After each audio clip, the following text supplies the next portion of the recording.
15 मार्च से जो है अगले सीजन के लिए मृग बहार के लिए हमने बगीचों को स्टेज के लिए छोड़ दिया है। तो हर बार हम जो है 10 अप्रैल के लगभग जो है बगीचों को स्टेज के लिए छोड़ते हैं, लेकिन इस बार हमने 15 मार्च को ही जो है बगीचों को स्टेज के लिए छोड़ दिया है। बिल्कुल पानी बंद कर दिया है। बीच में कुछ कुछ हमने जो है ड्रिप चलाई है जहाँ पर हमने आवश्यकता लगी है, क्योंकि जो है इस वर्ष पौधे बहुत ही हेल्दी हैं और बगीचे को जल्दी भी हार्वेस्ट कर लिया था और पौधों में ताकत भी है। तो हमारे यहाँ की मिट्टी किस प्रकार की है, पिछली बार का अनुभव हमारा किस प्रकार का रहा है, सारी चीजों को देखते हुए हमने जो है 15 मार्च को स्टेज के लिए छोड़ा है। तो ये सब तरफ जो है अलग अलग लागू होगा। आपकी मिट्टी किस प्रकार की है, किस प्रकार के आपके पौधों में क्षमता है, उस प्रकार से जो है आप स्टेज के लिए बगीचे को छोड़ें। तो हमने तो 15 मार्च से जो है बगीचे को स्टेज के लिए छोड़ दिया है और अभी बगीचे की स्थिति बहुत ही शानदार है। किसी प्रकार की कोई भी प्रॉब्लम नहीं है। लेकिन इसमें सबसे महत्वपूर्ण बात यह है कि अब जो हमने बगीचे के बीच में जो है एलिमो रूट स्टॉक का प्लांटेशन किया हुआ है। हम आपको बताते हैं कि ये जो प्लांटेशन है हमारा बगीचे के बीच में एलिमो रूट स्टॉक के ऊपर, तो इनमें जो है स्ट्रेस नहीं लगनी चाहिए, नहीं तो जो 2-3 महीने इनकी ग्रोथ नहीं होगी। इस कारण इनके ड्रिपर जो है हमने यहाँ पर चालू कर रखे हैं।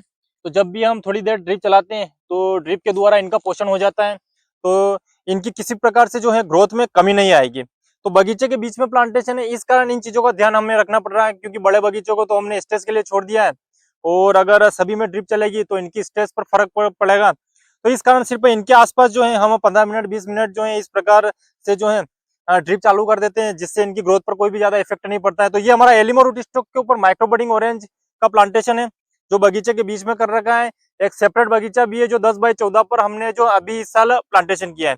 तो एलिमो रूट स्टॉक के ऊपर माइक्रो बडिंग ऑरेंज और नॉर्मल ग्राफ्टिंग दोनों की बुकिंग हमारी चालू है। आप स्क्रीन पर जो नंबर दिख रहे हैं इस नंबर पर कॉल करके पौधे बुक करा सकते हैं। बहुत ही बेहतरीन और सबसे बेस्ट पौधे जो है हम उपलब्ध कराते हैं, क्योंकि एलिमो पर ये जो है सबसे ज्यादा हमारा कार्य है। तो अब आते हैं बड़े बगीचे पर। तो आप देख सकते हैं कि इनमें जो है अभी अंबिया बहार के फल भी बहुत ही ज्यादा मात्रा में जो है सेट हुए हैं, किसी प्रकार से कोई भी प्रॉब्लम नहीं है। लेकिन अंबिया बहार का फल हम जो है बिल्कुल भी नहीं लेते हैं। हम हमेशा जो है हस्तबहार जो ऑरेंज में जो है जिसे मृग बहार कहते हैं, तो वही हम लेते हैं। तो जितनी भी ड्रॉपिंग होनी होगी हो जाएगी। हम स्ट्रेस देंगे तो स्ट्रेस के कारण क्या है कि जितना भी फल गिरना होगा गिर जाएगा और जितना रहेगा उतना रह जाएगा। लेकिन इसके अलावा हम कोई भी इस प्रकार की दवाई का स्प्रे नहीं करेंगे, जिससे जो है अंबिया बहार का हमारा फल जो भी पौधों पर है उसको नीचे गिराने का इस प्रकार की कोई भी चीज हम नहीं करेंगे। सिर्फ हम स्ट्रेस देंगे। 15 मार्च के बाद हमने स्ट्रेस दे दिया और जो भी फल रहेंगे वो रहेंगे। और मृग बहार के लिए बरसात आएगी तब क्या फ्लोरिंग होती है, उसके बाद हमारा ट्रीटमेंट चलेगा। क्योंकि अभी तो पूरे बगीचे में जो पोषण की किसी भी प्रकार से कोई भी कमी नहीं है। जो भी पोषण हमें देना था वो हमने इस बगीचे में पूरा दे रखा है। तो एक्स्ट्रा पोषण जो है हम हमेशा देते रहते हैं, इसलिए अभी हमें ज्यादा पोषण देने की आवश्यकता नहीं है।